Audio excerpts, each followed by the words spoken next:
¿Qué ha sucedido? Pues Job es un libro que trata de manera bastante profunda el tema de la justicia de Dios y el sufrimiento a través de una historia, la historia de Job. Y es un hombre, Job, que Dios describe y la Biblia describe como intachable, de absoluta integridad, que tiene temor de Dios y se mantiene apartado del mal. Es un hombre que ama y honra a Dios. Y de esa escena del capítulo donde presenta a la Biblia a Job, se traslada a la escena de la corte celestial, que es una imagen de Dios gobernando el mundo. Y en esa corte celestial, Dios presenta a Job como un hombre íntegro, un hombre que le teme, que le ama, que le honra. Y en esa escena entonces también Satanás aparece. Y lo que hace Satanás es cuestionar a Dios. Y incluso podríamos decir culpar a Dios de que el hecho de que Él recompense a las personas justas es una mala idea. Hace que las personas solamente lo obedezcan por las cosas que Dios les ofrece. Y lo expresa de esta manera. Satanás dice: Job tiene buenas razones para temerte. Siempre has puesto un muro de protección alrededor de él y de su casa y de sus propiedades. Le has hecho prosperar en todo lo que hace. Pero deja que Job sufra y verás que no te va a obedecer más. Así que Dios le permite a Satanás traer aflicción a la vida de Job. Así que después de este prólogo donde entendemos de qué trata, se pone el escenario de la historia, regresando al escenario terrenal, Job ha sufrido la pérdida de todas las cosas. Su propia esposa le dice: deberías maldecir a Dios y morirte. Y entonces llegan sus amigos, llegan Elifaz, Bildad y Zofar. Llegan para condolerse con él. Y es a través de esta conversación de estos amigos, por medio de 3 rondas de conversaciones, que el libro va a tratar de explorar este tema tan difícil de la justicia de Dios y el sufrimiento. Y muy interesante porque hay un sentido en que estos amigos representan, por decirlo así, el pensamiento del antiguo, del cercano oriente acerca de Dios y del sufrimiento. Hay un sentido en el que cada uno representa una escuela de pensamiento. Tenemos a Elifaz representando a los místicos. Y recuerdas, Elifaz es este hombre que dice: tuve una revelación, un fantasma se me apareció, se me puso la piel chinita, ¿recuerdas? Y es este hombre que representa lo que los místicos responden al problema de Dios y el sufrimiento. Pero luego tenemos a Bildad, que representa la tradición de sabiduría que los ancianos han enseñado durante años. Y Zofar es como el teólogo, es el que dice lo que Dios piensa y hace. Y interesantemente veremos el día de hoy que van a fracasar en consolar a Job y explicar el sufrimiento de Job. Pero tenemos entonces hoy esta tercera ronda, esta tercera y última ronda que hay entre Job y sus amigos. Y algo muy importante para entender el libro de Job es que tenemos la perspectiva del prólogo y la perspectiva de los amigos de Job y Job. Y como nosotros como lectores nos damos cuenta que Job y sus amigos tienen una perspectiva muy limitada, ¿verdad? Ellos están aferrados al principio de justicia. Ellos están cuestionando el hecho de Dios es justo y el mundo siempre opera de acuerdo al principio de justicia, el principio de retribución, que es: si eres una persona sabia y honras a Dios, tendrás éxito y serás recompensado. Pero si eres una persona malvada, necia y vives en pecado, entonces tendrás tragedia y sufrimiento. Así que, ¿cómo podríamos explicar el sufrimiento de Job en un mundo donde solo opera la justicia de Dios? Este principio de retribución. Para los amigos de Job, Job tiene que ser un malvado. No hay otra explicación. Pero Job dice: no, yo soy inocente.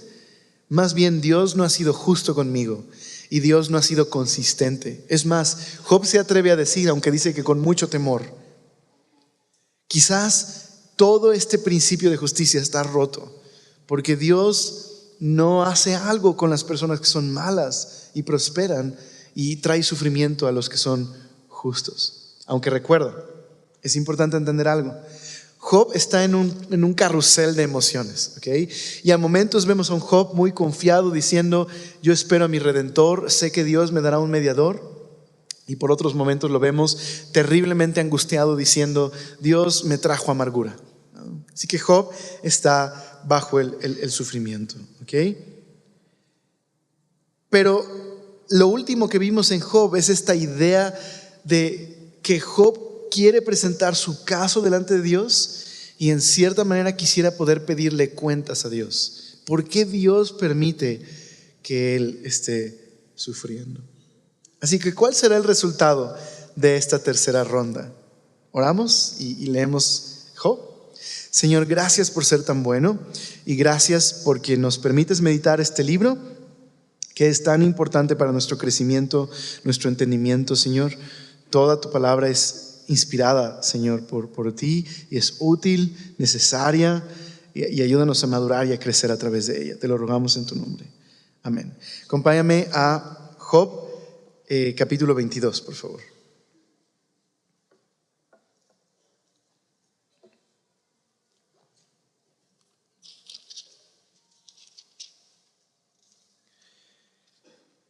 Comienza Elifaz. Así que esta es la tercera ronda, es la ronda final, es el último argumento de Elifaz, el último argumento de Bildad. Interesantemente, Zofar no habla, Zofar está en silencio. Pero veremos lo que dice Elifaz. Respondió Elifaz temanita y dijo: ¿traerá el hombre provecho a Dios? Al contrario, para sí mismo es provechoso el hombre sabio. ¿Tiene contentamiento el omnipotente en que tú seas justificado? ¿O provecho de que tú hagas perfecto tus caminos? Ahora, recuerda que Job es poesía, ese es su género literario. Y necesitamos entenderlo de esa manera. Es poesía hebrea de la más densa. Y hay algunos versículos que son un poquito complicados. Así que, ¿qué está diciendo Elifaz en su argumento inicial? Bueno, los comentaristas bíblicos tienen dos opciones.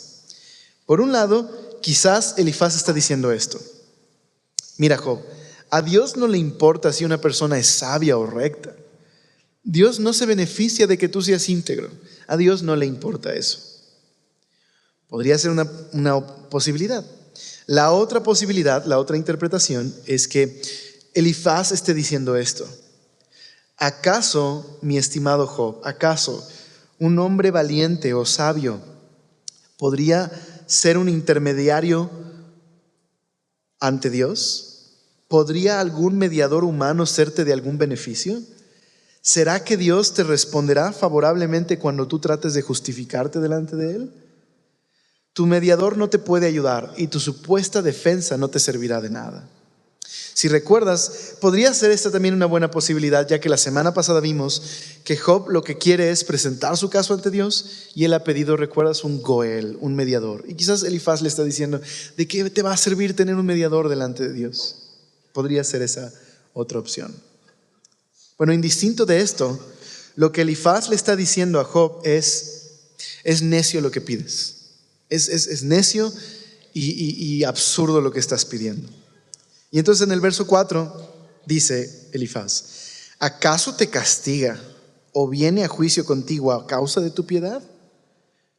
Por cierto, tu malicia es grande y tus maldades no tienen fin. Job, ¿acaso Dios está trayéndote a juicio porque eres una buena persona? No, es porque eres malvado y tu maldad no tiene límite. Eso es lo que le está diciendo. Y ahora Elifaz va a acusar directamente a Job de ciertos pecados, que, ojo, todos son supuestos, no son comprobados. Es como si Elifaz le dijera: eres un malvado, de seguro, porque eres un malvado, debiste haber hecho esto. Elifaz no tiene ningún fundamento, pero como él está operando bajo esta lógica, los malvados sufren, seguro tuviste que haber hecho alguna de estas cosas. Mira lo que le dice: porque sacaste prenda a tus hermanos sin causa, y despojaste de sus ropas a los desnudos, y no diste de beber agua al cansado, y detuviste el pan al hambriento, pero al hombre pudiente tuvo la tierra, y habitó en ella el distinguido. A las viudas enviaste vacías, y los brazos de los huérfanos fueron quebrados. Por tanto, hay lazos alrededor de ti, y te turba espanto repentino. Oh tinieblas, para que no veas, y abundancia de agua te cubre. ¿No está Dios en las alturas de los cielos? Mira lo encumbrado de las estrellas, cuán elevadas están. Y dirás tú, ¿qué sabe Dios? ¿Cómo juzgará a través de la oscuridad? Las nubes le rodearon y no ve, y por el circuito del cielo se pasea. ¿Quieres tú seguir la senda antigua que pisaron los hombres perversos, los cuales fueron cortados antes de tiempo, cuyo fundamento fue como un río derramado? Decían a Dios, apártate de nosotros. ¿Y qué les había hecho el Omnipotente? Les había colmado de bienes sus casas. Pero el consejo de ellos lejos de mí, pero sea el consejo de ellos lejos de mí. Verán los justos y se gozarán, y al inocente los escarnecerán, diciendo, fueron destruidos nuestros adversarios, y el fuego consumió lo que de ellos quedó. Elifaz no solo está malinterpretando a Job y culpándolo de hacer cosas que no tiene fundamento, también está malentendiendo las palabras de Job. La semana pasada que vimos el discurso anterior, Job se atrevió a decir lo que él temía, que quizás Dios había sido injusto y no castigaba a aquellos que eran malvados y de hecho permitía que prosperaran. Así que Elifaz lo malentiende y dice, con que lo que pasa es que tú les tienes envidia, tú quieres ser malvado como ellos. Pues déjame decirte algo, tú que les tienes envidia, Dios castigará a los malos. Pero Job no dijo eso. Job solo está luchando con la idea de que quizás Dios no esté trayendo castigo a quienes lo merecen y esté trayendo sufrimiento a los que aparentemente no lo merecen y son inocentes. Pero él no está deseando ser un malvado. Pero esto es lo que pasa cuando yo asumo demasiado. Cuando tengo la actitud que tiene Elifaz, voy a tratar de culpar a la gente de cosas que solo son supuestos y voy a malinterpretar sus palabras. Y eso es lo que Elifaz hace. Así que aquí viene el consejo final de Elifaz. Dice el 21, vuelve ahora en amistad con él y tendrás paz, y por ello te vendrá bien. Toma ahora la ley de su boca y pon sus palabras en tu corazón. Si te volvieres al Omnipotente, serás edificado. Alejarás de tu tienda la aflicción. Tendrás más oro que tierra, y como piedras de arroyos oro de Ofir. El Todopoderoso será tu defensa, y tendrás plata en abundancia. Porque entonces te deleitarás en el Omnipotente, y alzarás a Dios tu rostro. Orarás a Él, y Él te oirá, y tú pagarás tus votos. Determinarás a sí mismo una cosa, y te será firme, y sobre tus caminos resplandecerá luz. Cuando fueren abatidos,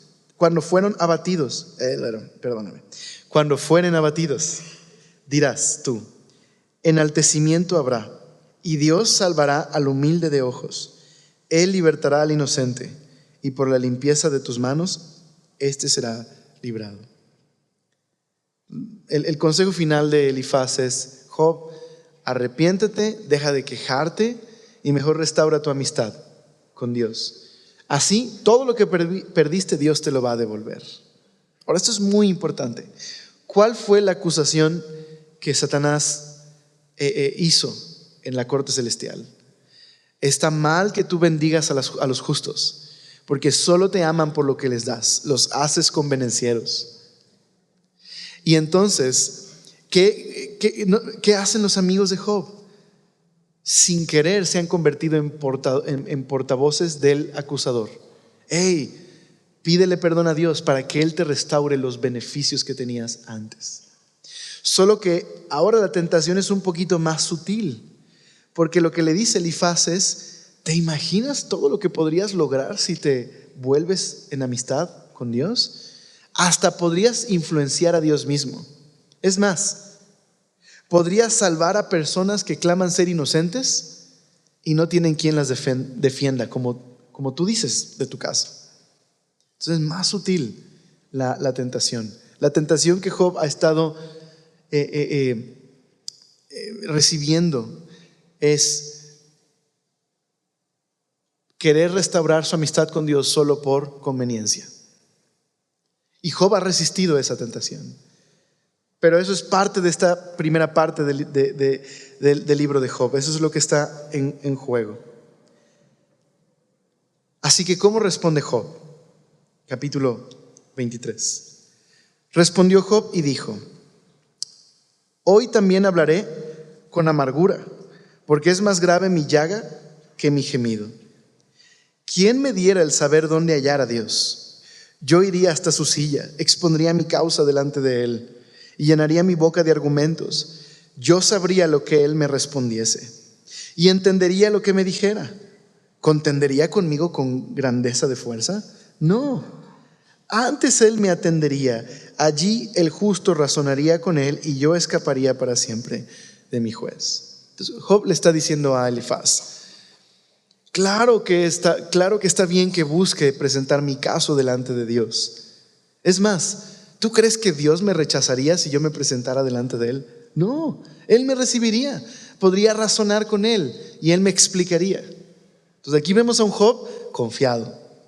Pero después de decir eso, vamos a ver un Job nuevamente desesperado y angustiado. Está en ese carrusel de emociones. Por un lado dice: Dios es mi defensor. Ahora vamos a ver a Job decir: bueno, pero ese solo es un deseo, nunca va a suceder. Mira el verso que sigue. He aquí yo iría al oriente y no le hallaré, y al occidente y no le percibiré. Si muestra su poder al norte, yo no le veré, y al sur se esconderá y no le verá. Mas él conoce mi camino, me probará y saldré como oro.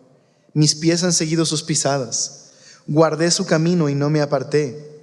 Del mandamiento de sus labios nunca me separé. Guardé las palabras de su boca más que mi comida. Pero si él determina una cosa, ¿quién lo hará cambiar? Su alma deseó e hizo. Él pues acabará lo que ha determinado de mí, y muchas cosas como estas hay en él. Por lo cual yo me espanto en su presencia. Cuando lo considero, tiemblo a causa de él.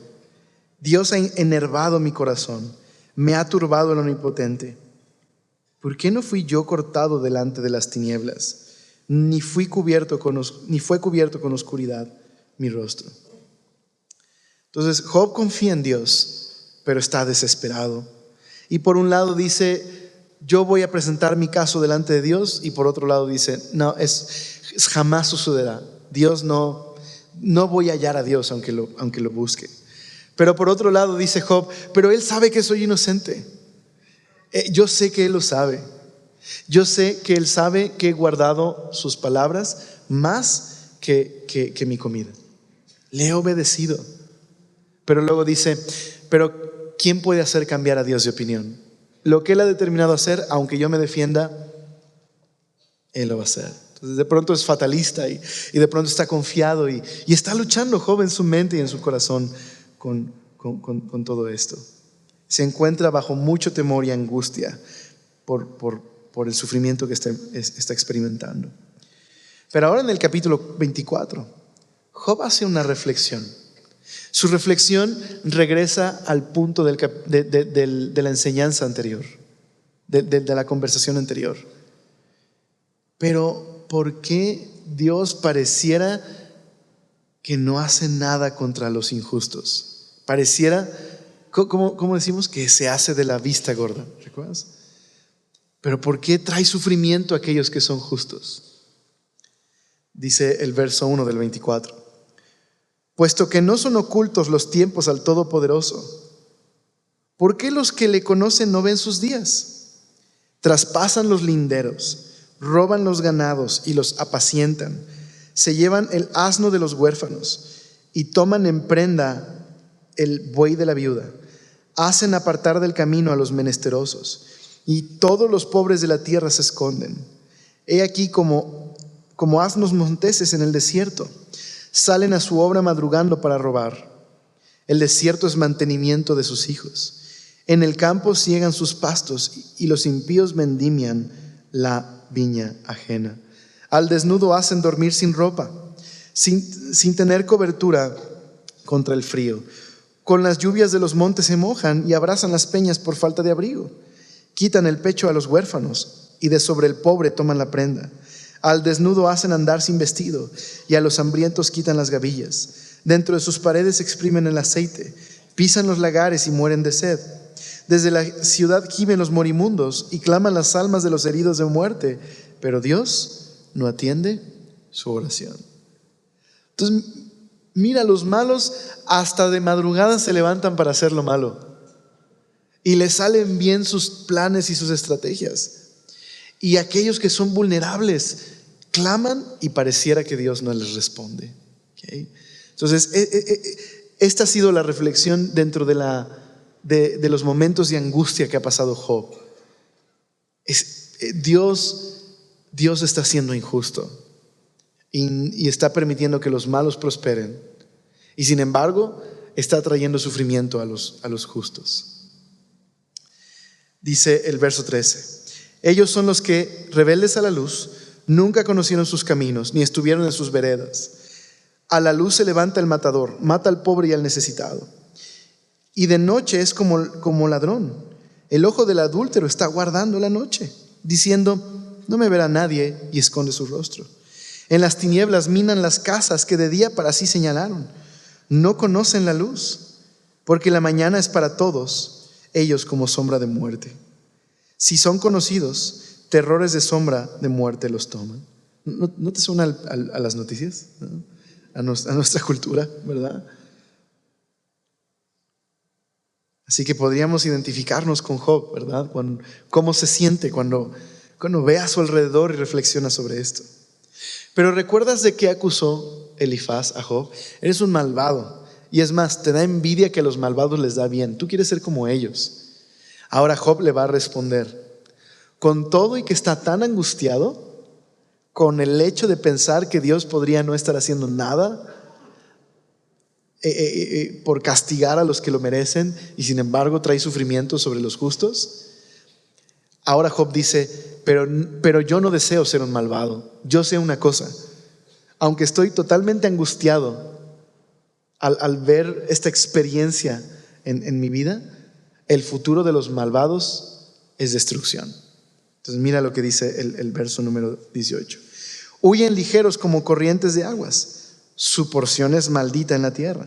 No andarán por el camino de las viñas, la sequía y el calor arrebatan las aguas de la nieve. Así también el Seol a los pecadores. Los olvidará el seno materno, de ellos sentirán los gusanos dulzura. Nunca más habrá de ellos memoria, y como un árbol los impíos serán quebrantados. Entonces Job sabe, está muy dolido, pero sabe, el futuro de los malos es destrucción. Bajo ninguna circunstancia ha tenido el deseo de dejar su integridad y decir: bueno, si los malos prosperan, pues mejor soy malo, ¿no? Porque su final es destrucción. Y dice el 21: a la mujer estéril que no concebía afligió, y a la viuda nunca hizo bien, pero a los fuertes adelantó con su poder. Probablemente aquí está describiendo a un hombre injusto que incluso quizás un hombre en el poder, un líder que desfavorece a los vulnerables pero favorece a los injustos, ¿no? Por eso dice: pero a los fuertes adelantó con su poder. Una vez que se levante, ninguno está seguro de la vida. Entonces esto pasa cuando los que tienen el poder son corruptos, ¿no? Eso es lo que está describiendo. Él les da seguridad y confianza. Sus ojos están sobre los caminos de ellos. Fueron exaltados un poco, mas desaparecen, y son abatidas como todas las demás. Serán encerrados y cortados como cabeza de espigas. Y si no, ¿quién me desmentirá ahora o reducirá a nada mis palabras? Entonces probablemente el capítulo 24 sea el más complicado. Los comentaristas creen que es el más complicado. Algunos comentaristas incluso han llegado a decir que este no es el discurso de Job, que es el discurso de Zofar, pero alguien no le puso el nombre de a quién pertenece este discurso. Pero en los originales, como aparece, así es como está. Entonces es más, quizás es incómodo, pero es más fácil entender que Job está pensando en esto, en el final de los malos y en su destrucción. Y sí, pues Job sigue pensando en que el mundo debe operar bajo un principio de justicia. Dios debería traer castigo a los malos, pero debe haber bendición para aquel que es justo. Y él sabe, el camino de los malos trae destrucción.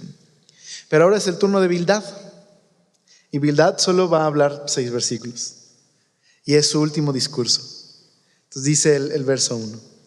Respondió Bildad suita y dijo: el señorío y el temor están con él. Él hace paz en sus alturas. ¿Tienen sus ejércitos número? ¿Sobre quién no está su luz? ¿Cómo pues se justificará el hombre para con Dios? Job, ¿estás loco? ¿Cómo pretendes justificarte delante de Dios? ¿Y cómo será limpio el que nace de mujer? ¿Quién te crees, Job, para llamar a cuentas a Dios? He aquí que ni aun la misma luna será resplandeciente, ni las estrellas son limpias delante de sus ojos. Cuanto menos el hombre, que es un gusano, y el hijo del hombre también gusano, ¿no? Si ni las estrellas son limpias delante de sus ojos, ¿cómo pretendes defender tu justicia delante de Dios? Bueno, ¿qué va a responder Job? Job va a responderle con uno de los himnos más bellos al respecto de la creación. Pero este es el argumento de Bildad. Mira, Job, Dios es inimaginablemente grande y las personas, los seres humanos, somos infinitamente pequeños. Este mundo obedece al orden moral de justicia que Dios creó. ¿Quién te crees? Eres demasiado pequeño como para que seas importante y quieras presentar tu caso delante de Dios. Eso es Bildad. Y no sé si alguna vez te has sentido así o has pensado como Bildad ha pensado. Pero mira lo que Job le responde. Job responde diciéndole a Bildad: uy, pues mira qué sabio me saliste. ¿De dónde sacaste esa sabiduría? Con un poco de sarcasmo. Y lo que le va a decir es: ¿no sabes que el mundo es tan complejo? ¿Tú crees que conoces bien a Dios y no te has dado cuenta de lo complejo que es el mundo? Entonces mira el capítulo 24. Perdón, 26. Me estoy regresando, perdón, 26. Dice: respondió Job y dijo: ¿en qué ayudaste al que no tiene poder? ¿No? ¿Cómo has amparado al brazo sin fuerza? ¿En qué aconsejaste al que no tiene ciencia? ¿Y qué plenitud de inteligencia has dado a conocer? ¿A quién has anunciado palabras? ¿Y de quién es el espíritu que de ti procede? Entonces está siendo irónico. Está diciéndole básicamente eso. Bildad, no entiendes nada realmente. Te crees muy sabio, pero realmente no comprendes la situación. Entonces mira el verso 5. Es un poema sobre la creación y el poder de Dios, la sabiduría de Dios. Las sombras tiemblan en lo profundo, los mares y cuanto en ello moran. El Seol, el lugar de los muertos, está descubierto delante de él, y el Abadón no tiene cobertura. Así que no solo en el inframundo Dios tiene poder y control. Luego dice: Él extiende al norte sobre el vacío, cuelga la tierra sobre nada, ata las aguas en sus nubes, y las nubes no se rompen debajo de ellas.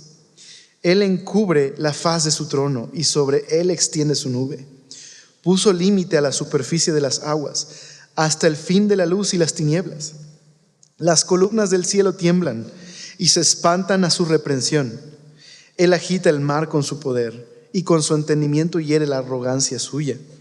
Su espíritu adornó los cielos, su mano creó a la serpiente tortuosa. He aquí, estas cosas son solo los bordes de sus caminos. Y cuán leve es el susurro que hemos oído de él, pero el trueno de su poder, ¿quién lo puede comprender? Así que lo que está tratando de expresar Job es que no hay lugar a donde no se extienda el poder de Dios. Él creó el universo. Dios tiene control de todas las cosas y todo está desnudo ante su presencia.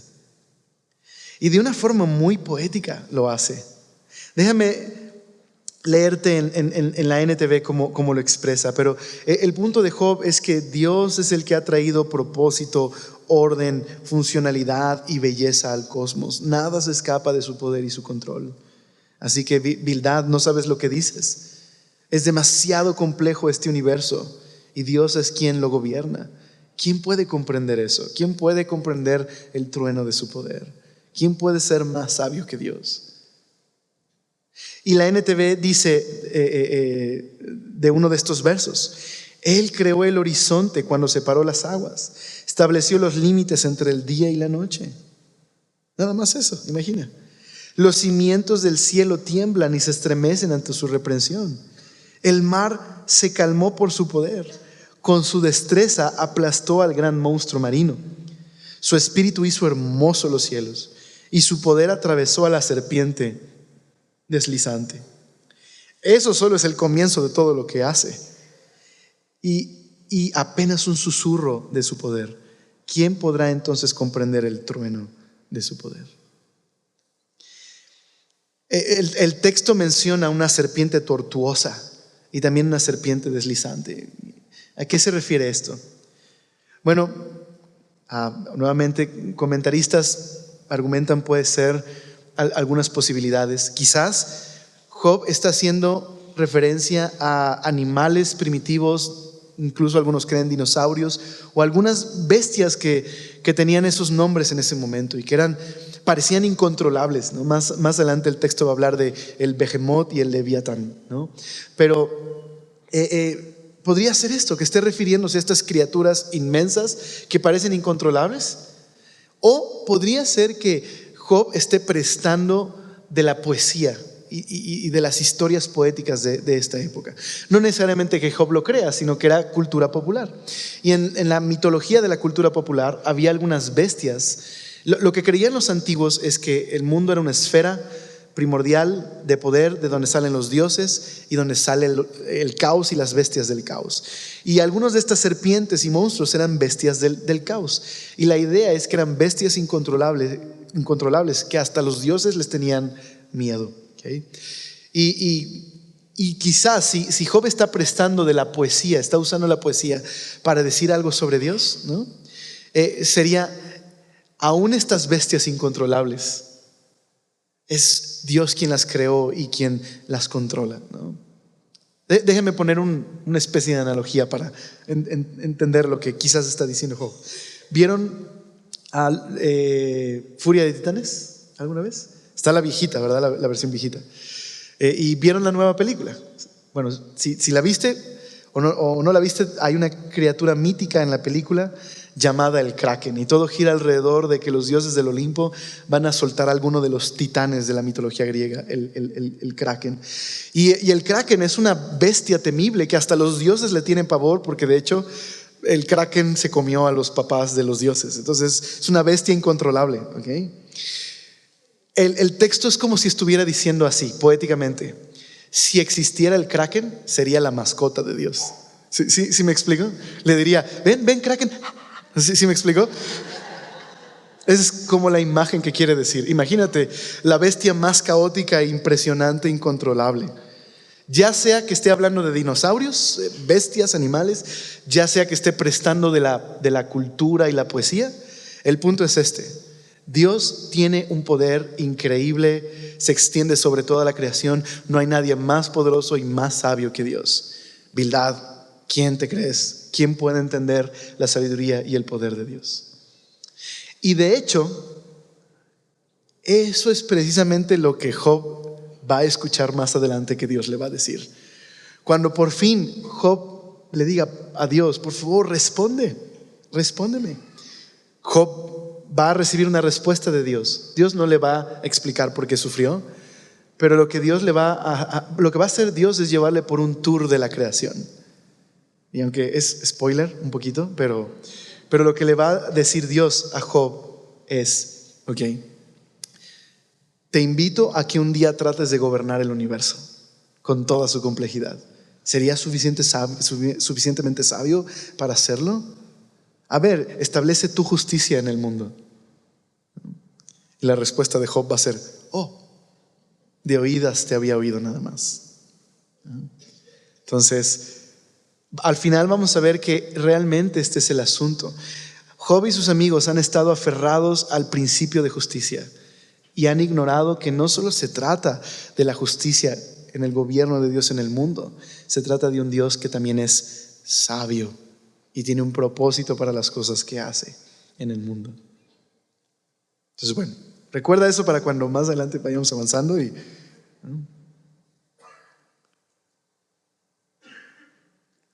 bueno, con esto no estoy diciendo que llegues a casa y pongas Furia de Titanes, ¿no? Para entenderle a lo del Kraken. No te preocupes, no tienes que verlo. Pero bueno, quería que ayudara a comprender. Y último capítulo, capítulo 27. Este es un capítulo muy significativo. De hecho, este capítulo no hay no hay argumentos de Zofar. Job va a seguir hablando, creo, hasta el 31. Y lo ideal es que hubiera dado también el 28. Pero hay una razón por la que nos vamos a quedar en el 27. Hay dos razones. Número uno, el 28 es un himno a la sabiduría. Y creo que sería muy precipitado que yo lo diera muy apresurado. Creo que la siguiente semana que lo veamos vale la pena ver a detalle este himno de la sabiduría y lo que sigue del discurso de Job. Pero quería acabar en el 27 porque, aunque como que Job hace una pausa en el 26 y retoma en el 27 es como la conclusión de la primera parte del discurso de Job con sus amigos. Sus amigos ya no van a hablar, va a aparecer otro personaje llamado Eliú más adelante y luego Dios va a intervenir. Pero terminó la conversación con los amigos. Digamos que él llegó a su conclusión y Job acaba de dar, en el 27 va a dar su ultimátum. Esta es su postura, su posición. Y por eso creo que vale la pena que terminemos ahí hoy. Entonces mira el 27. Reasumió Job su discurso y dijo: vive Dios que ha quitado mi derecho y el omnipotente que amargó el alma mía. Que todo el tiempo que mi alma esté en mí y haya hálito de Dios en mis narices, mis labios no hablarán iniquidad, ni mi lengua pronunciará engaño. Nunca tal acontezca que yo os justifique. Hasta que muera, no quitaré de mí mi integridad. Mi justicia tengo asida y no la cederé. No me reprochará mi corazón en todos mis días. Sea como el impío mi enemigo y como el inicuo mi adversario. Porque ¿cuál es la esperanza del impío por mucho que hubiere robado? Cuando Dios le quitare la vida. ¿Oirá Dios su clamor cuando la tribulación viniere sobre él? ¿Se deleitará en el omnipotente? ¿Invocará a Dios en todo tiempo? Yo os enseñaré en cuanto a la mano de Dios. No esconderé lo que hay para con el omnipotente. He aquí que todos vosotros lo habéis visto, porque os habéis hecho tan enteramente vanos. Lo voy a leer otra vez, perdóname, lo leí muy feo. ¿Por qué? Pues os habéis hecho tan enteramente vanos. Esta es para con Dios la porción del hombre impío y la herencia que los violentos han de recibir del omnipotente. Si sus hijos fueren multiplicados, serán para la espada, y sus pequeños no se saciarán de pan. Los que de él quedaren en muerte serán sepultados, y no los llorarán sus viudas. Aunque amontone plata como polvo y prepare ropa como lodo, la habrá preparado él, mas el justo se vestirá. Y el inocente repartirá la plata. Edificó su casa como la polilla, y como enramada que hizo el guarda. Rico se acuesta, pero por última vez. Abrirá sus ojos y nada tendrá. Se apoderarán de él terrores como de aguas. Torbellino lo arrebatará de noche. Le eleva el solano y se va. Y tempestad lo arrebatará de su lugar. Dios pues descargará sobre él y no perdonará. Hará él por oír de su mano. Batirán las manos sobre él y desde su lugar le silbarán. Okay. Caso cerrado, en parte. ¿Cuál fue la acusación de Satanás? Nada más te ama por lo que le das. Haz que sufra y verás que no va a ser íntegro. La esposa le dijo: blasfema contra Dios, maldice a Dios y muérete. Y los amigos de Job han tratado de condolerse. pero aún sin querer se han convertido en portavoces de Satanás, que han tratado de instar a Job a restaurar su relación con Dios solo por lo que puede obtener. Pero caso cerrado, se equivocaron, y Satanás también. ¿Por qué? Job retuvo su integridad y se aferra hasta este momento. De hecho, la NTV lo dice de una manera muy interesante. Dice: mientras viva, mientras Dios me dé aliento, mis labios no pronunciarán maldad, mi lengua no hablará mentiras, jamás admitiré que ustedes tengan la razón, defenderé mi integridad hasta la muerte, insistiré en mi inocencia sin vacilar. Mientras viva, mi conciencia estará tranquila. Caso cerrado. Si hay integridad sin recompensas. ¿Okay? Ahora recuerda que nosotros tenemos la perspectiva del prólogo, ¿verdad? Y hay un sentido en el que parecía que Job es el que está en el banquillo de los acusados. Pero si lo vemos bien, no solo ha sido Job, sino ha sido Dios el que ha estado ahí. La acusación ha sido: está mal que prosperes a los justos. La gente solo te va a amar por lo que les das. Caso cerrado, no es así. Si hay justicia, si hay integridad, porque Dios es digno simplemente. Pero aunque Job ha defendido su integridad, y en ese sentido los amigos han sido silenciados y el acusador ha sido silenciado, hay un problema todavía. Job dice: Dios me ha quitado mi derecho y me ha amargado. Y lo que está diciendo es, Job está diciendo: Dios no me permite defenderme delante de él. Y es Dios el que ha traído amargura a mi alma. Se parece mucho a lo que dijo Noemí. ¿Recuerdas? En el libro de Ruth, Noemí, después de la tragedia que enfrentó, dijo: llámenme Mara, porque Dios me amargó. ¿Okay? Así que a la pregunta, ¿puede haber justicia sin recompensas? Decimos sí. Pero ahora Job plantea otra pregunta: ¿por qué sufren los justos? ¿Por qué sufren? Y eso es la otra parte de Job. Ahora, Dios no le va a responder por qué sufrió, pero sí le va a proveer una respuesta al respecto del sufrimiento y el dolor y la justicia de Dios. Y veremos todo eso más adelante. Pero ¿cómo podríamos resumir los discursos que hemos leído el día de hoy? Elifaz dice: mira, Job, toda tu charla sobre un mediador y una audiencia es una tontería, es una cortina de humo. Dios obviamente conoce tus actos malvados, tu injusticia. Tienes lo que mereces y me alegro por ello. El mejor curso de acción que puedes tomar es: escúchame, deja de discutir y arrepiéntete. Cuando lo hagas, imagínate cuántas cosas buenas vas a tener e imagínate cómo vas a ser bendecido.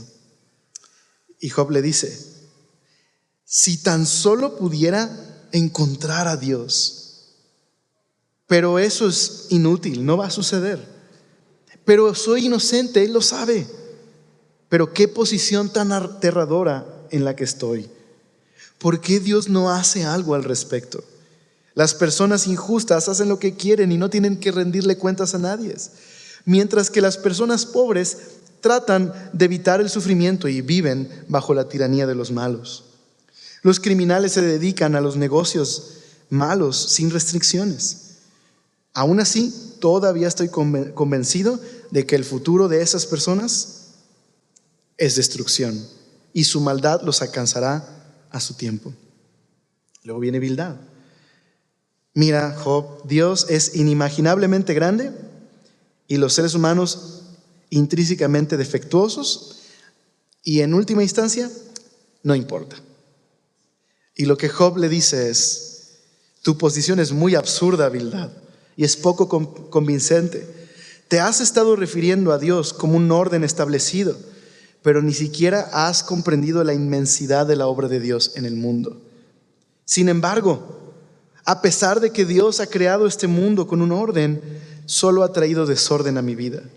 Sin embargo, Nunca seguiré el consejo de ustedes.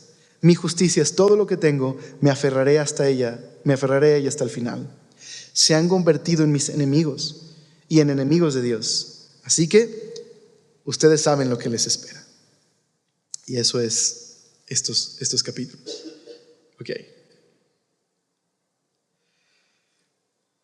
¿Qué podríamos aterrizar de estos capítulos para nosotros? ¿En qué podemos meditar? Ok. Elifaz dijo, número 1, Elifaz dijo: a Dios no le beneficia que alguien viva bien o viva mal. No le importa, no le interesa, no le beneficia. Eso es equivocado. A Dios sí le complace que vivamos en integridad. Y si bien sí hay beneficios de vivir en integridad, Job es un ejemplo de que uno puede vivir en integridad sin esperar algún beneficio. Pero Dios se complace en verdad en la integridad. Dios sí le importa lo que hacemos con nuestra vida. La Confesión Menor de Westminster dice que el propósito último del hombre es glorificar a Dios y disfrutar de Él para siempre. No hay mayor satisfacción que amar y obedecer a Dios. Fuimos creados para adorarle y para glorificarle, y nunca hallaremos verdadero propósito y sentido y significado si no es a través de una relación con Él. Y claro que Dios se complace en la fidelidad. Así que no es tanto una relación de jefe empleado. Haces bien, te recompenso. Es más bien la relación de un padre y un hijo. Un padre que da a su hijo cosas buenas porque es su hijo y le ama. Y su hijo le obedece porque es su padre y es digno de su confianza. Así que Dios sí se complace en nuestra obediencia. Aún en un mundo malo, tienes que recordar, sí, hay muchos que pareciera que se salen con la suya, pero no es para siempre. Así que no vale la pena coquetear con la idea de ¿para qué obedecer y amar a Dios en un mundo así? Porque Dios sí se complace. Es mejor sufrir haciendo lo correcto, como dice Pedro, que sufrir como malhechor. Aunque al principio parezca que todo sale bien, tiene un límite. Otra cosa en la que podemos meditar: Elifaz dice, ¿de qué te sirve un mediador? Dios está muy lejos. No te sirve de nada presentar tu caso delante de Dios. Pero eso también no es verdad. El Dios de la Biblia es un Dios que está cerca de nosotros. Es nuestro creador y Él está cerca. Cuando Dios hizo un pacto con el pueblo de Israel, Dios vino a vivir entre ellos. De hecho, Deuteronomio 4:7, déjame leerte algunos versículos que expresan cómo Dios está cerca. Deuteronomio 4:7 dice así en la NTV: pues, ¿qué gran nación tiene un Dios que esté tan cerca de ellos? De la manera que nuestro Señor Dios está cerca de nosotros cada que le invocamos. O el Salmo 34:18 dice: el Señor está cerca de los que tienen un corazón quebrantado. Él rescata a los de espíritu destrozado.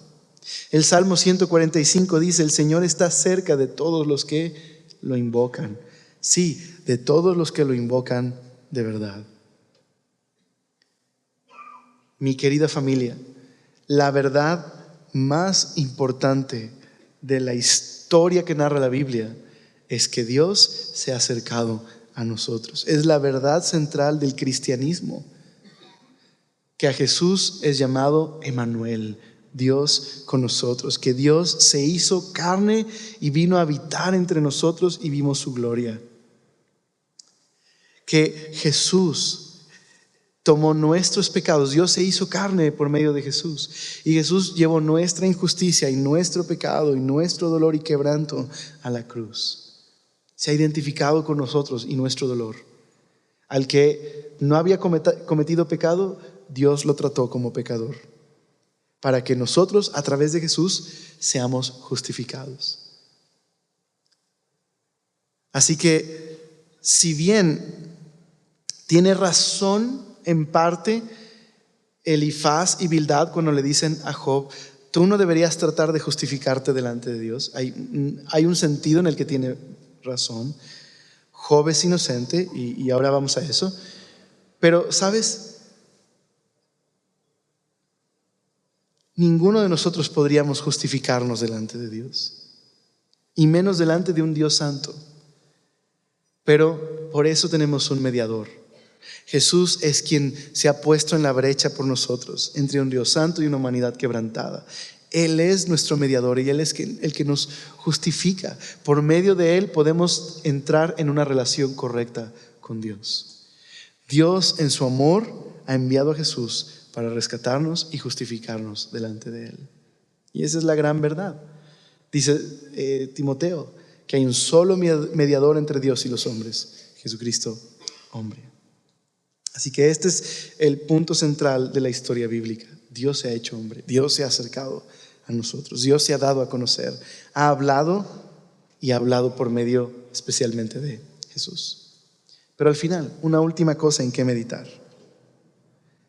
Elifaz le dice: ¿se complacerá Dios de que te justifiques delante de Él?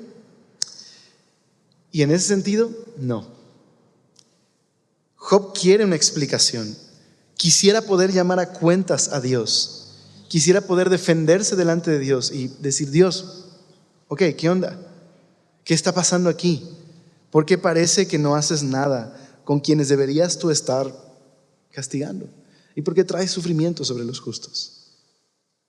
Pero recordemos, la perspectiva de Job es tan limitada como la de sus amigos.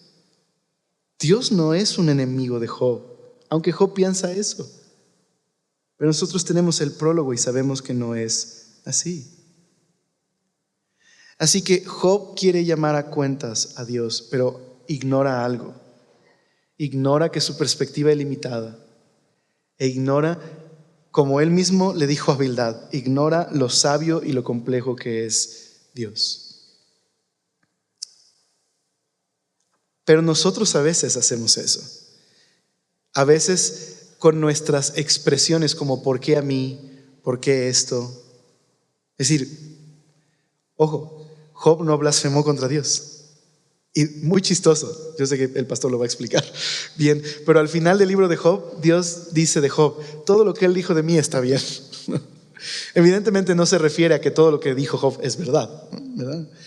Pero Job no pecó contra Dios, aunque se equivocó en lo que dijo sobre Dios, porque su perspectiva es limitada. Y eso me hace pensar en qué Dios tan bueno tenemos, que aún en nuestra queja y nuestra perspectiva limitada nos ama y nos cuida y se revela a nuestras vidas. Pero en esa perspectiva limitada, cuando decimos ¿por qué a mí? ¿Por qué ellos no? Ignoramos algo. Ignoramos que Dios es sabio. Como cristianos, nosotros creemos que la Biblia es la autoridad. Pero tenemos que tener cuidado cuando decimos la autoridad de la Biblia, pero luego no aceptamos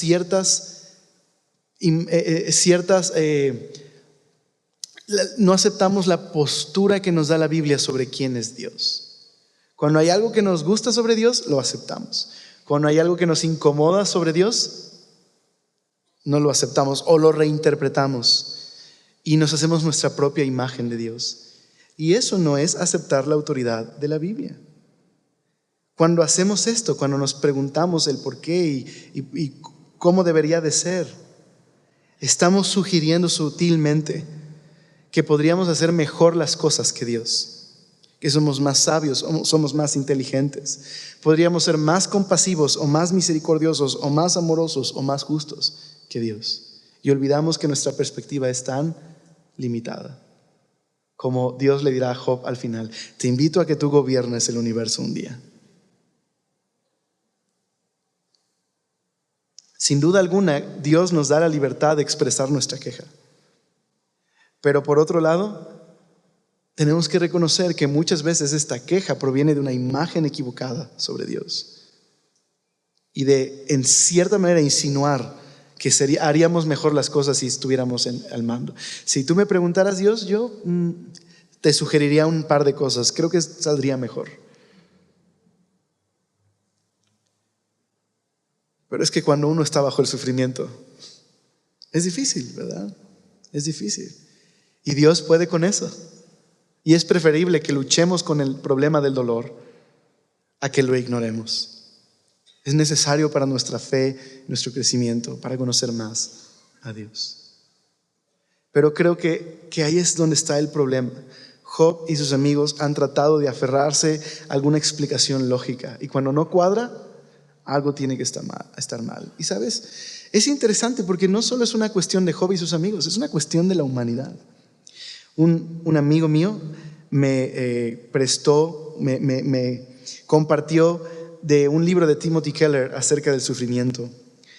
Y platicando con él acerca de esto, cómo la historia humana ha tratado de encontrar algún principio lógico para el sufrimiento. Entonces tienes a los griegos fatalistas que dicen, así es el destino, y los dioses son malos y hay que convivir con ellos, así que acepta el destino. Y tenemos esta visión pesimista y fatalista de la vida. Tenemos a los místicos y moralistas que piensan como del sufrimiento como purificación. Es karma, estoy pagando algo. Pero como cristianos, todas estas interpretaciones del dolor no son correctas. No podemos aceptarlas. San Gregorio, basado en el libro de Job, cuando hablaba de esto, del dolor, él decía algo muy interesante. Cuando hablamos del dolor y el sufrimiento, y cuando hacemos la pregunta ¿por qué?, estamos indirectamente acusando al carácter de Dios. Dios no es o justo o misericordioso. Pero el asunto es que muchas veces ignoramos que el dolor y el sufrimiento no tienen que ver con el carácter de Dios, sino con el propósito de Dios. Dios tiene un propósito por el cual permite el sufrimiento. Tiene que ver más con propósito que con su carácter. Lo acusamos de pronto por su carácter. Dios no debe ser tan bueno o debe ser injusto. Pero tiene que ver más bien con el propósito. El dolor cumple con un propósito en el mundo de Dios que podríamos ignorar el día de hoy completamente o en ocasiones qué propósito tiene, pero cumple a un propósito. Y ese era el punto. ¿Te das cuenta? Los amigos de Job estaban aferrados al principio de justicia, pero ignoraban que Dios es sabio también y que hay un propósito para el sufrimiento. Así que a veces en la Biblia vemos el sufrimiento como un correctivo. Dios permite el que suframos por nuestras decisiones, porque eso nos permite madurar y crecer, como Jonás. A veces el sufrimiento Dios lo permite porque eso nos va a evitar un sufrimiento más adelante, como con José, que Dios permitió ciertas situaciones en su vida y encaminó el mal de sus hermanos hacia el bien. Y eso fue el propósito por el cual Dios pudo salvar a José y a su familia y continuar con la historia de salvación. A veces el sufrimiento, que es parte de este mundo caído, permite que podamos conocer a Dios y voltear a ver a Dios. Como Job. Simplemente no hay una explicación lógica para su sufrimiento, pero sufrió. Y Dios tenía un propósito para la vida de Job. Así que nunca deberíamos interpretar el carácter de Dios en base al sufrimiento, porque no tiene que ver con su carácter. Él es bueno y justo. Pero el sufrimiento más bien tiene que ver con el propósito que cumple el día de hoy. Hoy en el mundo caído, porque Dios lo permite, hay un propósito por el que Dios permite el sufrimiento en el mundo. Déjame terminar con esta idea. Creo que Jesús se convierte en un ejemplo de consuelo para nosotros el día de hoy. Creo que estos capítulos pudieran ayudarnos a entenderlos mejor si meditamos en Jesús. Uno de los pasajes más bellos de la vida de Jesús fue la oración en Getsemaní. Jesús termina la cena la última cena, va con sus discípulos al Monte de los Olivos Y en el Monte de los Olivos hay un jardín llamado Getsemaní, significa prensa de aceite. Y le pide a sus discípulos, quédense aquí, yo voy a ir a orar. Y como dicen los comentaristas, si no tuviéramos esta escena del Getsemaní, nuestra perspectiva sobre quién es Dios y quién es Jesús se vería grandemente empobrecida. Es un pasaje bello que trae tanto consuelo a nosotros. Jesús se va a orar, pero toma a Pedro, a Jacobo y a Juan y les dice así. Perdón que no vayamos al pasaje, por el tiempo no podemos ir ahí. Pero en casa busca Mateo 26 y vas a encontrar ahí esta historia. Y lo que Jesús le dice a los discípulos, a Pedro, Juan y Jacobo, es: mi alma está intensamente afligida. Estoy tan angustiado que estoy casi muriendo de tristeza. Por favor, quédense conmigo. Quédense a mi lado, oren conmigo. O sea, mira la profundidad que nos retrata este pasaje sobre la identidad de Jesús. ¿Cuándo has visto a Jesús quebrado? Lo vemos siempre tan fuerte, una roca sólida, respondiendo a sus enemigos. Pero en Getsemaní, Jesús está deshecho por dentro. Está luchando con la idea del propósito que tiene su Padre para él. Está angustiado casi hasta morir. Realmente está roto por dentro en sus emociones. Un Jesús vulnerable, débil. Es Dios, pero es humano también. Pidiéndole a sus discípulos, quédense conmigo en este tiempo. Necesito que me acompañe. Pero lo sorprendente de este pasaje es que Jesús va a orar y dice: Padre mío, si es posible que esto, yo no quisiera tener que pasar por esto. Está luchando en su mente y en sus emociones. No quisiera pasar por esto, beber esta copa que representa la justa indignación de Dios por el pecado. Pero no se haga lo que yo quiero, sino lo que tú quieres. Y a lo que voy con Job es: Jesús nunca interpretó su relación con su Padre en base a su sufrimiento y sus circunstancias. Aún en medio de la voluntad de su Padre podría decir: Padre mío. Estaba seguro en su Padre. Aunque Jesús sabía que su propósito como el Mesías, Él es el Rey, pero Él llegaría a ser el Rey al ser rechazado por su pueblo. Salvaría a su pueblo de sus pecados, y no solo a su pueblo, a la humanidad. El Rey salvaría al pueblo, los rescataría al no ser rescatado por su Padre en esa hora oscura. Y ese era el plan. Pero Él se niega a interpretar a su Padre en base a sus circunstancias, ¿no? Cuando Satanás también le dijo: si eres el Hijo de Dios, si realmente eres su Hijo, ¿por qué te tiene en estas circunstancias? Dile a a esta piedra que se convierte en pan. Entonces creo que esto es importante. Job estaba interpretando a Dios en base a sus circunstancias y el carácter de Dios en base a sus circunstancias.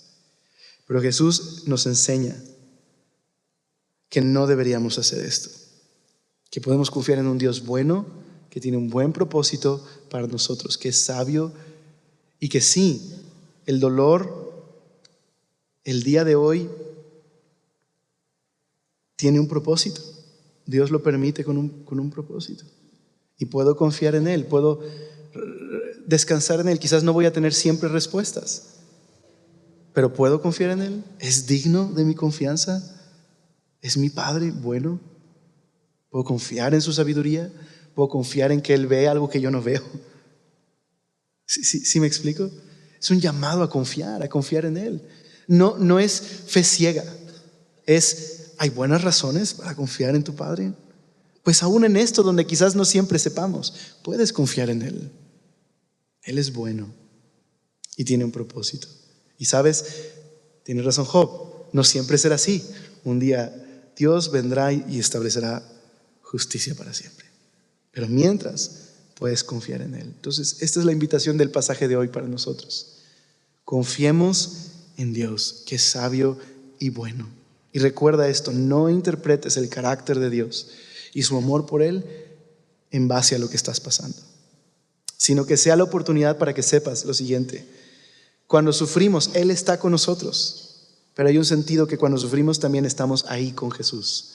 Él sufrió como ninguno de nosotros va a sufrir jamás. No solo por la muerte que murió, sino por el peso del pecado que cargó por nosotros. Así que compartimos esa noche oscura con Jesús cuando sufrimos. Y podemos unirnos a Él y decir: Padre mío, guárdanos del mal, líbranos de tentación. Hágase tu voluntad, ¿verdad? Como el Padre nuestro, como se hace en los cielos, se haga en la tierra. Podemos compartir eso. Él nos ha invitado a esa relación y a esa intimidad. ¿Qué onda? ¿Oramos? Señor, gracias por tu palabra, gracias por tu consuelo. Ayúdanos a confiar en ti y en tu amor, Señor, en medio de lo que podamos estar viviendo. Líbranos de la tentación, Señor, de cuestionar si vale la pena seguirte, Señor. Y líbranos de interpretar tu carácter en base a nuestras circunstancias.